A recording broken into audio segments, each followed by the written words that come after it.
Welcome to Postcards from Palisade, where we hear from the people who are shaping our slice of Western Colorado. I'm Lisa McNamara. You may have seen the signs posted in your favorite businesses around town, or come across the messages while scrolling Instagram. The eye-catching block-lettered logo, Do Palisade Right. The kind of photos you might take when you're out enjoying a fun day around town. And 6 tips with cheerful graphics. The messaging sounds familiar, friendly. Leave it hanging. Let fruit be on the tree. Steer clear of private property. Respect private gates and signs in fruit and wine country. Pedal proper. Keep it upright and let the good times roll. Slow down and enjoy. Wave, it's what we do here. Tame the toast. Drink in all Palisade has to offer in a chill manner. And water up. It's high and dry here, so stay hydrated. It sounds like a list of things you might tell your friends and family when they come visit, in addition to loading up on sunscreen and bringing lots of layers. So where did Do Palisade Right come from, and what is it all about? Today, Hilary Lewkowitz, Director of Destination Development and Sustainability at the Colorado Tourism Office, joined me by Zoom to talk about the Do Colorado Right campaign, a statewide campaign that Do Palisade Right is part of, how her team works with cities and towns to capture their unique voice, what campaigns like this are intended to do, how visitors can explore Colorado responsibly and respectfully, and how residents can do right by visitors. Hear all about it on today's Postcard from Palisade.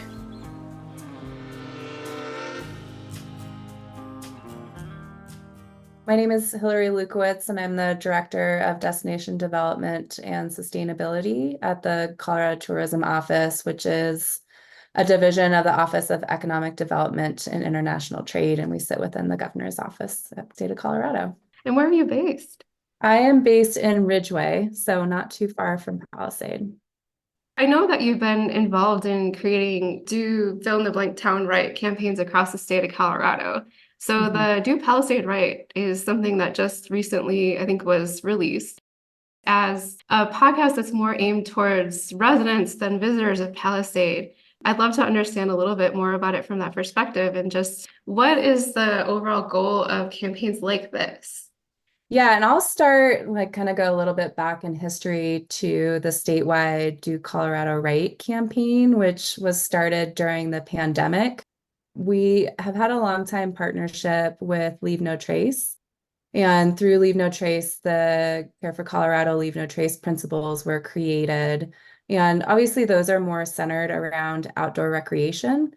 And then the pandemic happened, and we realized that there needed to be some type of campaign that set visitor expectations and best practices that looked outside of just outdoor recreation and public lands. And that's when Do Colorado Right was born, and really focused more on, pandemic best practices and expectations for people visiting the state and traveling around the state.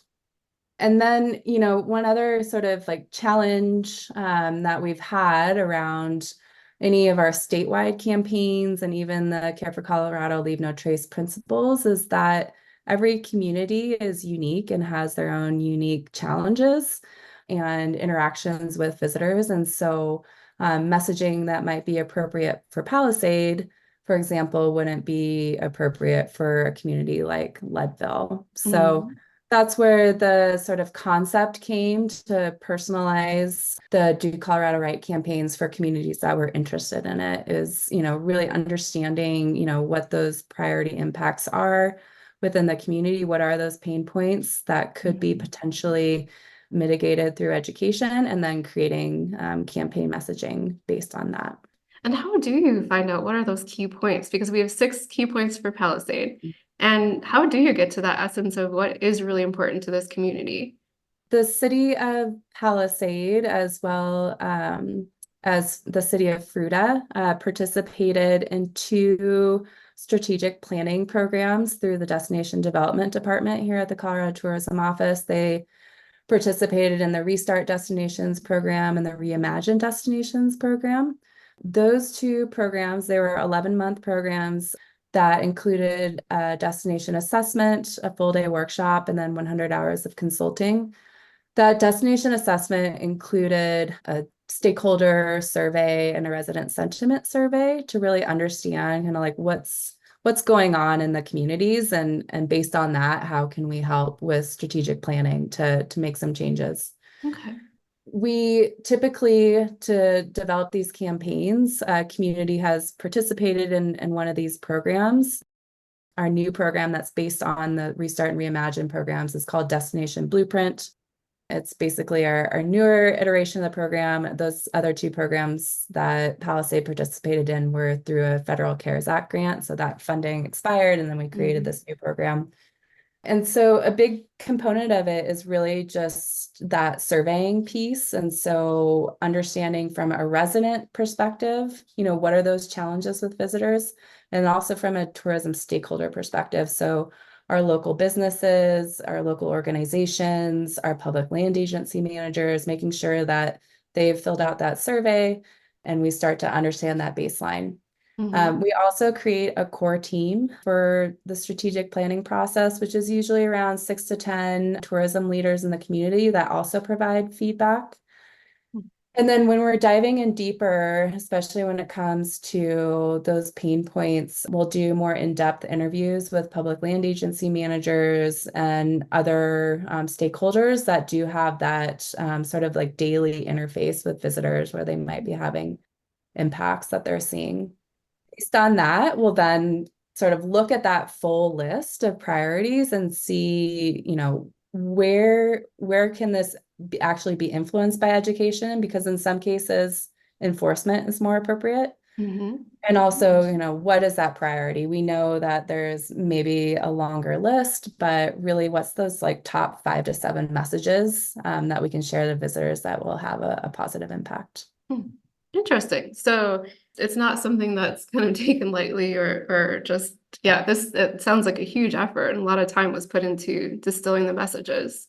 Yeah, I would say typically it's a 6 to 12 month process. Wow. The goal is to not, certainly things change over time. Obviously we've seen sort of the ebb and flow of visitation with the pandemic. And so we're seeing potentially less visitors and they might be doing different things because during the pandemic, we just had a lot more people who were like getting out for the first time. So we might see some lessening of those impacts from like new users. But the goal would be to not change it, to change the messaging and to have it be consistent over time. And so we wanted to make sure this was something that was, had input from any stakeholder. And then also that if they're giving input, they'd be more likely to adopt it. So if the Forest Service is involved or Bureau of Land Management or a local business, if they had input into the process, they would be more likely to then share that messaging. Yeah. So why are campaigns like this important? Like what's the reason that we even do things like this? There's a really fine balance in tourism between tourism marketing and tourism management. And really we obviously want to share the beautiful places that we live, but we also want to do it in a way that we have, visitors have a low impact on our community, on our public lands, but a high economic impact. So how do we really, if you're not controlling that narrative and providing that education, then there's potential for more negative impacts of tourism. So really our goal sort of like ladders up to the mission and the vision of the CTO of really being able to provide a high quality experience for our visitors while enhancing local quality of life and protecting our environment. Who is the target audience for this sort of campaign? Like, who do you hope is going to be reached by it and pick up the message and say, oh, you're right, I really should kind of slow down and wave to neighbors? And who's the person who's going to actually take that input and use it? A part of the development of each of these customized Do Colorado Right campaigns, and we do have 18 total across the state right now, includes a marketing strategy. The strategy looks at all the different points in the visitor life cycle, meaning like, there's sort of that point where somebody's like researching the destination, but they haven't committed yet. And then there's the booking stage, and then they've arrived at the destination. And so there's all these different touch points in communication So ideally, it'd be anybody coming to the destination, they're gonna be going to local restaurants, they're gonna be driving on our roads, they're going to be, going out on trails. And so I think it's appropriate for anybody who is visiting a community to have that exposure to that education.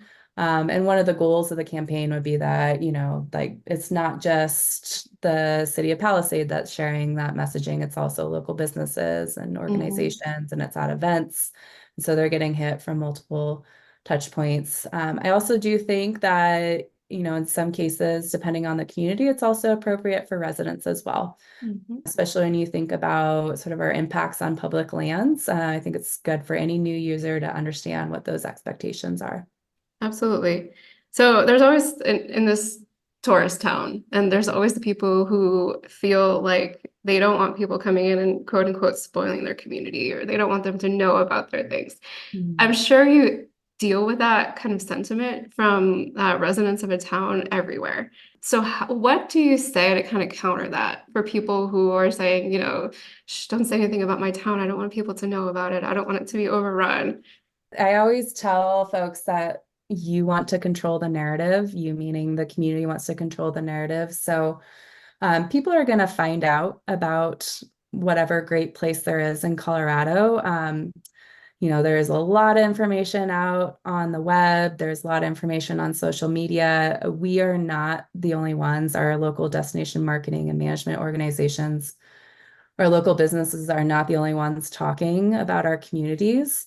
So people are going to find out, but if we can control the narrative, meaning when it is being marketed, that it's done in a way that is respectful of the local community, that provides information that's appropriate, and also provides that education component, you're more likely that when people show up, they are going to have that sort of high economic impact, low community and public land impact. And so that's sort of the ideal scenario. But we've kind of pushed, there was sort of like a narrative within tourism for a while of, like, let's just not talk about the place and therefore it doesn't exist. But the reality is that information's already out there, and really, when you search on Google, I would much rather see, the Visit Palisade website show up and the Do Palisade Right messaging show up #1 versus user-generated content that's going to say whatever it's going to say that you don't have any control over. So that's typically where we're like kind of pushing folks now. Yeah, I can hear that. So you're saying let's thoughtfully explain what Palisade is to people. Let's have that be their first interaction with Palisade as an example for a destination versus, this blog about going to 25 wineries in one day or something like that. Exactly.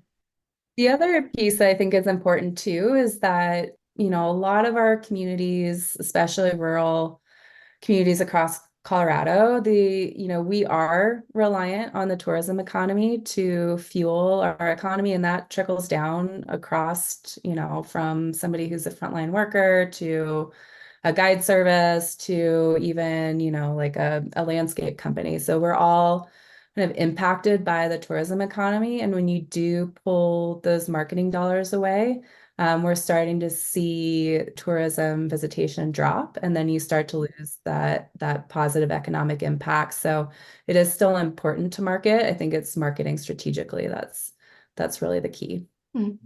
Reading a little bit about your backgrounds, I mean, you've had an awesome career doing really interesting things. And what I thought was interesting is your background in sustainable tourism management.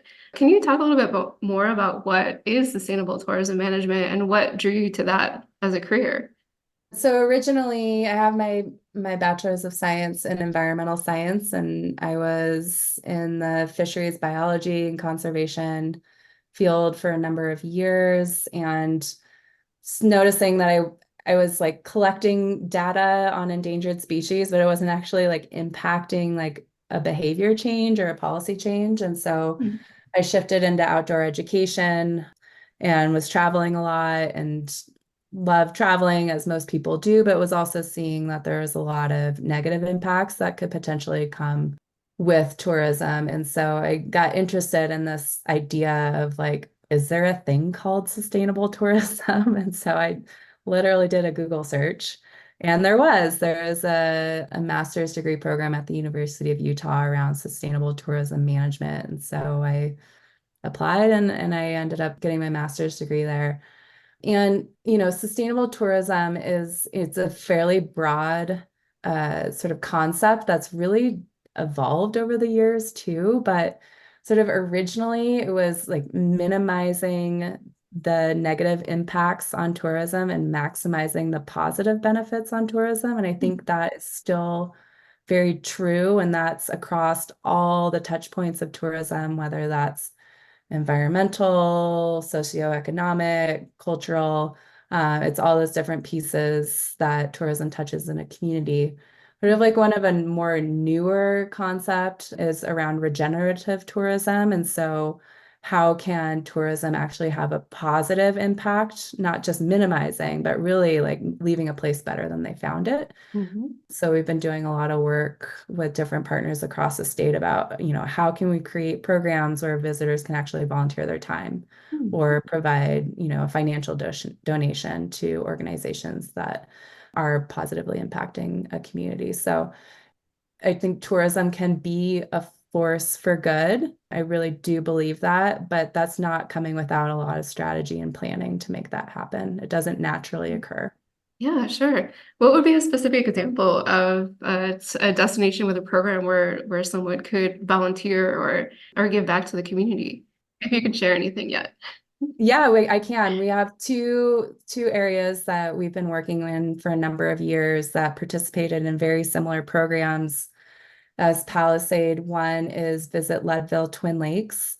And we worked with them to help develop in partnership with the Forest Service, the Friends of Lake County.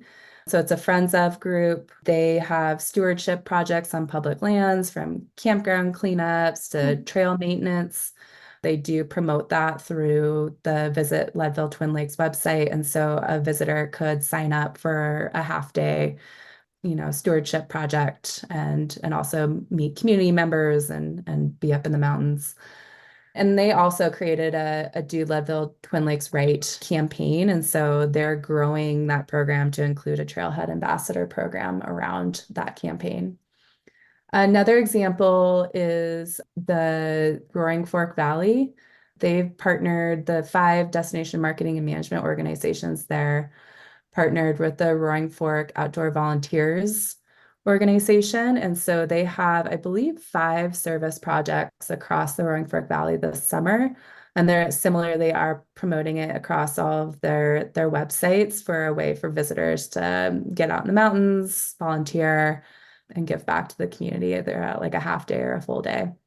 A lot of this is modeled off of the Colorado 14ers initiative as well. Like they have had an incredibly successful volunteer program every summer where people actually do travel from out of state to volunteer for a weekend, and that also gets them out in the mountains and meeting new people. Yeah, it's such a unique way to experience a place. I've done something similar in Grand Staircase Escalante National Monument, where we did like a full day graffiti cleanup in one of the slot canyons. And having been there multiple times before that and after that, visiting, that was just a really unique trip because it gave you a completely different perspective, and you really got to spend some time with the BLM people and people running organizations and locals, and it was such a cool immersive experience. So it's exciting to hear that other organizations around Colorado are doing the same thing.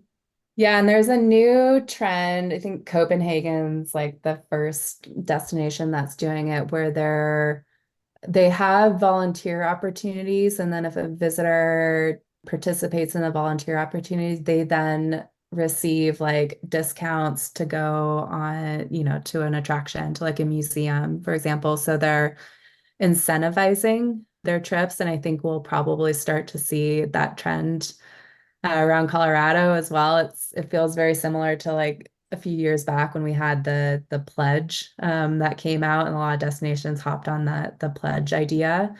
I think it'll be really cool to see how that gets integrated into our communities across the state and if it's successful.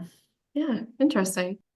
So we talked a lot about how can a visitor do right by a place, but on the other side of that, how can residents do right by visitors? That's something I think about a lot as a resident of a rural community and one that is, a pretty heavily trafficked tourist destination is that I think it's a lot of patience, right? And I think, sometimes they drive a little bit slower and that's fine. Like we have to be patient about that. Or maybe they take a wrong turn because they're like following their GPS. And so I think just having that level of patience and remembering that we also like to travel. And gosh, wouldn't it be just terrible if every time we traveled, people were rude to us? Yes. When we went somewhere. Right. Like, I'd like to think that, like putting myself in somebody's shoes because I love traveling and knowing that I can show up somewhere and somebody's going to be friendly and not just angry at me because I'm going a little bit slower or I take a wrong turn. So I think that's super important. And also, just realizing like it's a part of our economy.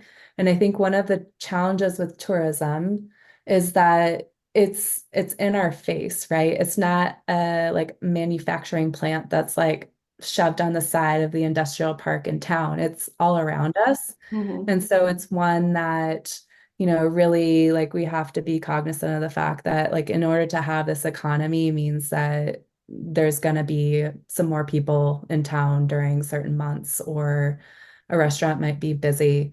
And so just having that awareness of the fact that like it is an economy that unfortunately for it to run, like we're going to have some level of an impact. But I think if we can all work together and think more solutions oriented about how we can find the right balance, like that's the best way to move forward. And it's seen like I've seen communities who have, tourism's a big part of their economy, but they refuse to put funding towards it or refuse to think strategically about it.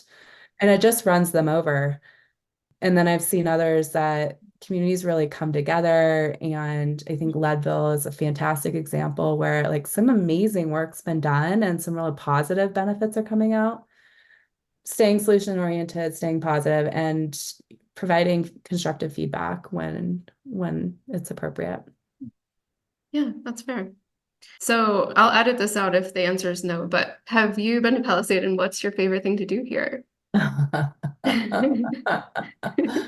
Yes, I have been to Palisade and I wish I've spent more time there. But I think just strolling down the street, being by the river, the local trails, like it's such a beautiful spot with like uber convenience, right? Like it's just like literally right off the 70. So I think having that real true feeling of like Colorado that's, so accessible is just a really, really neat thing. And also I think like, Palisade is the first community to create a campaign that's centered around agritourism and wine tourism. And so it's been just super interesting to see like just how unique the community is compared to other places in Colorado. Like you really are a special place and a special community. This type of work and making this campaign come alive, obviously there's support from the Colorado Tourism Office and both through the program, so capacity and expertise and financial support. But these programs really and campaigns don't really take off without incredible leadership from the community. So kudos to the Palisade Tourism Board for, really just taking it and running with it. It's just so important. And I think a lot of times just underappreciated what tourism leadership can do when they put their minds to it. So well done by them. Yeah, yeah, good shout out. Definitely. Mhm. Awesome. Well, thank you so much for your time. I really appreciate you being willing to talk and do this. And Yeah, well, thanks for the opportunity and thanks for thinking about this campaign. It's really just great to see it come alive. And so thanks. We're at about the midpoint of the tourist season, and it feels like it's been hot for as long as I can remember, which I love, by the way.